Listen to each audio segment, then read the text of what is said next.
Grammar of advertisements. So before we understand what grammar of advertisements are, let us be very well familiar with what advertisements are.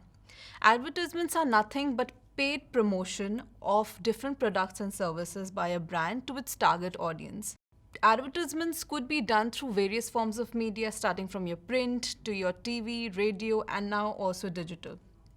In simple words, advertisements are nothing but a brand telling you that it has some products or service with it and is probably the best that you have in the market. It's one way of telling you that they are the best and you should totally buy them. Now, advertisements are also of different types. The two broad categories that it could be divided into are classic field and commercial advertisements. But today we are also going to understand the other types into which it is categorized, starting from your target audience to your purpose to the type of media and geographical region. Now, advertisements are also classified, as I just mentioned, by target audience. Different advertisements are made according to the target audience that they have. Now, target audience could be youth, could be old people, could be children, and accordingly, it should be in sync with the objectives of your advertisements. Advertisements can also be classified by purpose. By purpose, we also understand that different brands might have different purposes for doing an advertisement. That particular advertisement could be for the sake of promoting a new product, it could be for the sake of promoting an existing product, or just for the sake of building brand image. So deciding on the purpose of your advertisement, you can also curate your advertisements accordingly. Third is the type of media. Now, different types of media have different types of advertisements. No two types of media will develop or advertisements will be curated which will be quite alike with one another, because different medias cater to different kind of an audience, and therefore the difference of the type of advertisement that is made for that media. And lastly, by geographical region. Now, suppose if your target audience are people residing in Bengal, that is a particular local region that we are talking about. So your advertisement should be curated accordingly. You cannot curate an advertisement for a national region or an international region if your target audience and the region that you're focused on is a local area.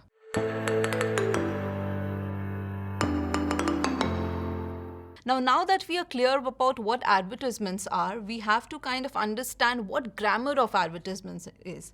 It is nothing but certain rules and regulations that we follow whenever we are writing or whenever we are curating advertisements of any type, be it for media of any type, like for print or television or radio or digital. We follow a certain formula that we know as PAPA formula whenever we are curating any kind of an advertisement. So whenever we are curating advertisements, we follow the PAPA formula of advertisement. PAPA stands for promise, amplification, proof, and action. Starting with, whenever an advertisement is made, the advertisement starts by a promise that is there in the headline itself. It promises the benefit that the product or service that will be providing to the consumers. Later in the body, that promise is amplified and proof is given of that particular promise in the body copy of the advertisement. And at the end of the advertisement, we see that that particular ad copy is also going to ask you to take some kind of an action after the reading of the advertisement. So whenever we are curating and developing any kind of an advertisement, we majorly follow this PAPA formula, that is promise, amplification, proof, and action. So very important point of whenever we are curating an advertisement is copywriting. Copywriting is basically a creative part of writing any ad for any media type. Now, whenever we are writing any copy for the ad, there has to be certain elements that has to be present in copywriting, starting from the headline. Headline is the most important part of any ad copy. It is the part of the advertisement copy which is going to kind of grab attention of the consumers. That is the first thing that the consumer will notice whenever you are publishing any ad of any kind. So make sure we have to, whenever we are writing any ad copy, that particular headline is of most important and all the keywords that there is must be mentioned in that headline. Followed by a subhead. Now, a subhead is not particularly very important. It is an optional. It's an optional criteria. You want to put it, you can. Otherwise, you can leave that out. But whenever we are adding a subhead, we are through that we are trying to give additional information to the consumers about that particular ad that we are publishing. Now, followed by the subhead, we have a body copy of a particular ad. Now, that body copy of that particular ad has to have the most important most important part of that ad, which is going to give most amount of information about the product or service that you're advertising. The headline was only a piece of the body copy that you were delivering to the consumers to grab attention, but the body will include all the important specifications and all the information that there is about the ad. That would be followed by blurb or balloon, what we know as. That is basically what we understand by a marketing text. In that particular thing, we do not really talk about the brand or product, but it is just a strategy to kind of grab attention of your consumers to the ad. Followed by box or panel. Box and panel is basically additional information to your advertisement, and all the other information that is not present in the ad that you are publishing is mentioned in the box or panel. It could sometimes be, you could say, the coupons, or there are other important factors or criteria that you want to mention in your ad copy but couldn't for some reason. You can highlight that through the usage of box and panel.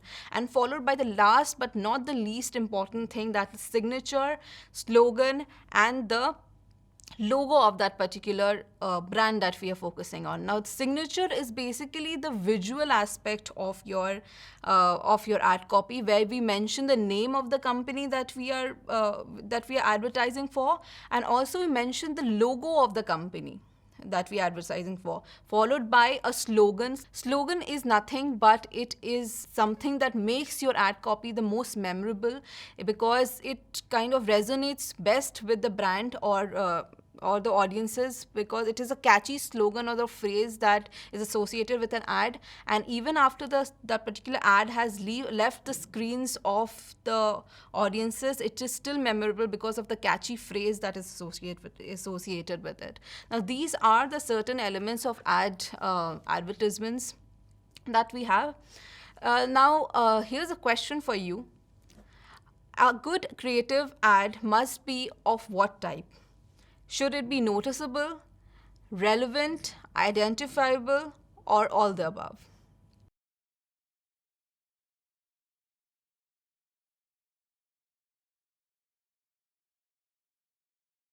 Now that we are clear about the overall meaning of grammar advertisements, we are going to talk about it in sections. We are going to talk about different types of how do we make different types of advertisements, starting from print to radio advertisements, TV advertisements, and digital advertisements.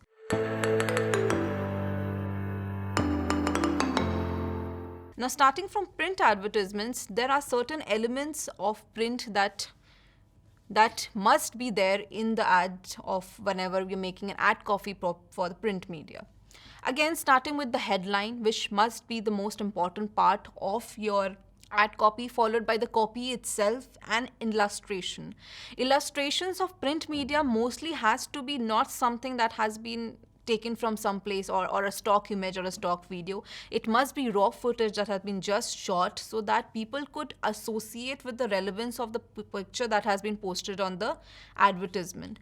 Followed by obviously a signature and a slogan that we just talked about, and a call to action, which is very, very important, because a lot of times whenever an audience is done reading your advertisement, they do not really know what to do with it, what next to do with it. So as a brand or as an advertiser, you have to put a call to action in your advertisement, telling the consumers what is to be done after they have read or seen your ad.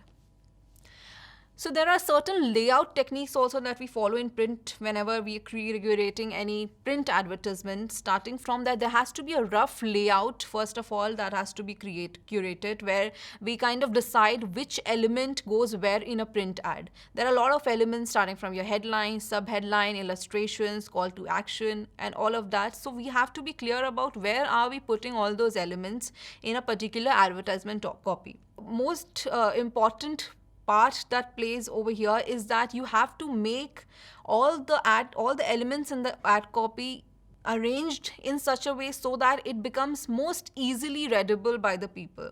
Because if it is not very easily readable and it's not in the right places, then the maximum reachability or the maximum readership of that ad is not guaranteed. That is why layout of a particular ad, especially in print, is very important. Now let's get to the writing part of a print ad. Again, the strong heading is very important whenever we are writing, because it is going to attract the most the customers or the readers that is going to read your advertisements. Followed by a subheading, which is going to give additional information about your ad copy. And one very important thing that we mostly miss out in print advertisement is the proper use of white space. So in a particular print ad, there shouldn't be leaving out, or you shouldn't be cluttering your space of advertisement with pictures and text and making it look very overcrowded. That makes it very jarring to the eye. So proper use of white space is very important whenever we are planning what we are going to put in the ad copy of print. Similarly, visuals and images should also be very well planned from before, where it has to go in a particular print ad copy, because again it becomes very jarring to the eyes to look at a very cluttered piece of arranged pictures in a particular print copy. Lastly, we have call to action, where again, as mentioned, it has to tell the audience what to do. Either you want to give an ad, or you are publishing an ad where you're asking the consumers to act now, to buy now, to call them up, to fill a form, whatever your objective is. On the basis of that objective, you have to set a CTA that we call at call to action, and you have to tell the customers or the readers of your ad that what is the next step that they have to do. Because of a failure in telling them that what they have to do will lead to them bouncing out of it. They will not know what to do after they have read that particular ad. So it is important to tell them, otherwise it does not make the ad memorable for them.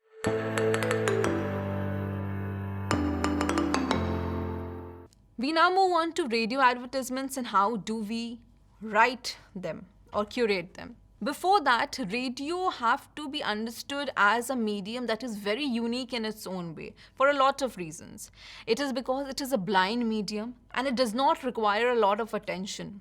It is a transient medium because it's time fleeting, and it is not a medium where you can go back, listen to it again. It does not have any playback option, and it is a passive medium. Whenever we are listening to the radio, we do not really listen to it with a lot of attention. We are probably doing some other work and we are listening to a radio. Either we are commuting, we are working at home, or we are talking with our friends. Whatever it is not something that demands full attention. So that is exactly why radio advertisements should be extremely catchy, extremely attention grabbing, because that is when you break the monotony of the audience and grab their attention. Now, before we plan a radio ad, we have to keep in mind a few things. First is what will be advertised. Then you have to decide who is your target audience and at what time are you going to release that ad, and what is the message that you're going to give out to your audience through the ad that you're releasing to them. Whenever we are designing the message of the radio, we have to be clear about a few things, starting from the language and tone of that particular ad. Radio is an audio medium only, and that is why the tone of and the language of radio that we are using it must be conversational. It must be like someone is actually speaking to you over the phone. Otherwise, it becomes very boring and it becomes very monotonous, and audiences will not be able to resonate with what you are saying to them. Any kind of a jargon, any kind of a slang must not be used. The opening bit, or what we call as the hook also of a particular radio ad, must be very interesting. Opening should be something that would immediately grab the attention of the people who is listening to it. Otherwise, people very quickly change the channel and they switch to another FM channel or whatever. So the starting of it must be very interesting, and the hook of the advertisement that you have has to be again very attention grabbing and must come at the end of the ad. Again, there has to be a call to action or in a radio ad also, and also because there is no playback option, as we already mentioned about it. Now there are various creative methods of delivering message in a radio ad, starting from announcements, where the announcer directly announces to the listeners that this is the ad about, and accordingly it is done. Second is sing and sell. A lot of time we see a particular product is advertised through the method of singing and selling, where the announcer or whoever is speaking on the radio is singing and entertaining, along with it they're also selling the product or services that they are. Next up is testimonials. Sometimes we also listen to a testimonial ad where a particular customer has had a very good experience with the product and service, and they are talking about it and they're talking all the good things about it to the listeners. And lastly, slice of life. Slice of life is basically a very dramatic piece of radio ad copy or creative message method of radio ad copy, where a life story is told to the audiences or the listeners, and it is made a little more dramatic so that it holds the attention of the listeners of the radio. So these are the 4 creative methods of message delivery of a radio. And lastly, how we write it. There's a certain format that we follow whenever we are writing a radio ad. Starting from, we outline the ad or the commercial, and we have the client's name, the commercial spot, the running time, and the number of the script at the top of the radio script that we have in hand. Now, radio script also has some conventions that we follow, starting from sound effects, or we have short pauses, and there are signs for whenever we want to put emphasis on certain words, we have some conventions that we follow. Now, here's the second question for you all. What tells the customer or readers what to do after reading the ad? A, copy. B, call to action. C, signature. Or D, illustrations.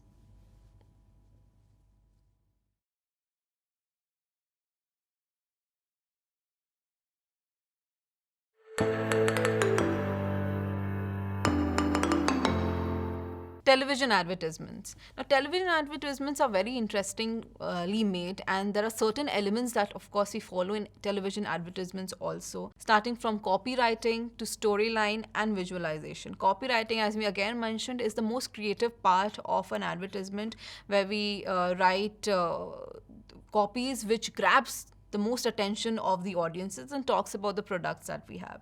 Storyline, again, is basically a rough structure of what will be the ad like, starting from the starting of the ad to the middle of the ad and the ending bit of it.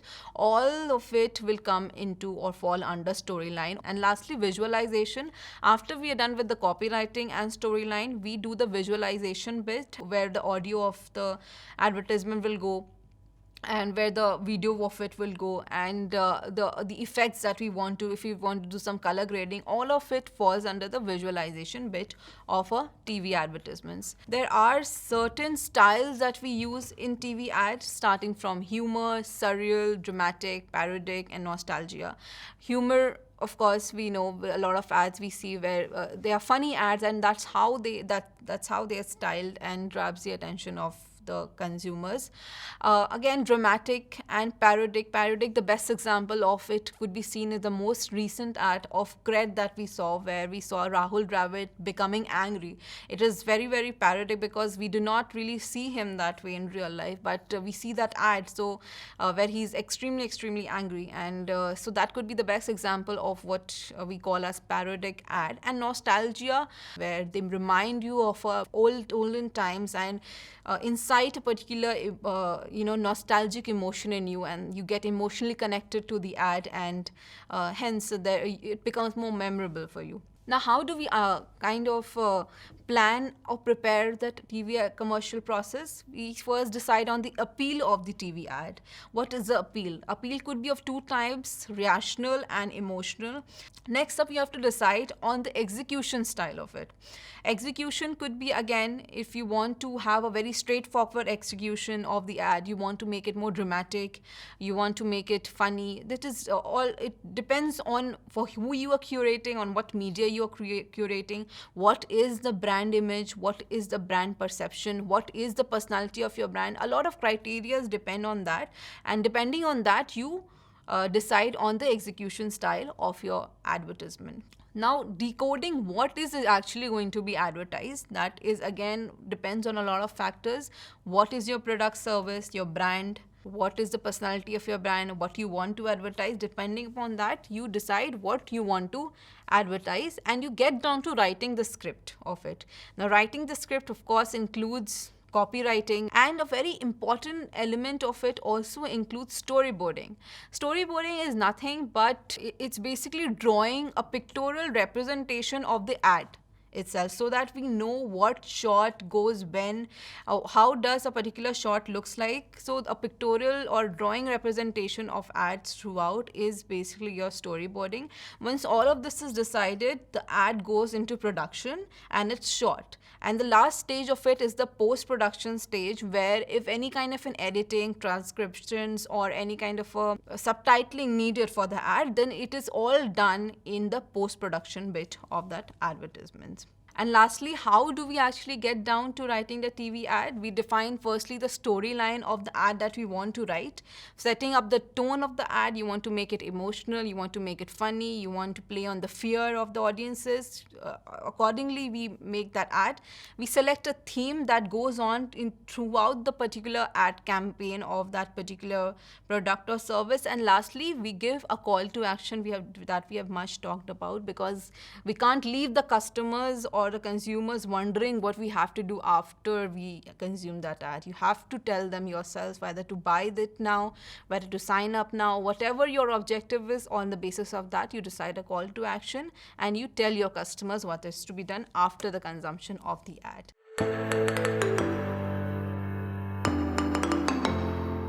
And lastly, we have with us digital advertisements, which have a lot of elements in it, and quite of it is quite similar to other media types. We're going to particularly talk about how are we going to actually get down to write digital advertisements, and what are the elements that have to be present whenever we are going to write that particular advertising. So firstly, starting with a headline. Now, like any other media type or media advertisements that we talked about, this also has a headline, but we have to make sure that in the digital advertisement, the headline that we are talking about, it must have keyword.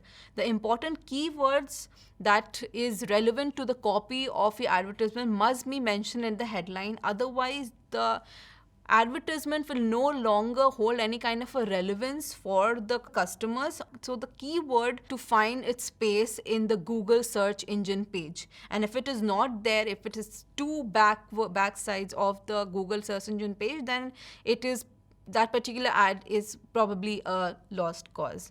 There also has to be a CTA for this digital advertisements. And lastly, there is a very important step that we have in digital advertisement, that is the A/B testing. Now, we have the advantage of A/B testing, that is whenever we are posting ads on social media or the digital platform, we can post two ads and see which one is working better in terms of reachability, in terms of engagement, or in terms of conversional rate of your users or your target audience. So on the basis of which ad is performing better, you can put more money in the ad that is performing better, and you can push it more to the customers. So this is one facility that is not present in all the other ads, all the other types of media that we have, but this is definitely present in the digital advertisement, that much could be make use of if and great wonders can be done if it is well used.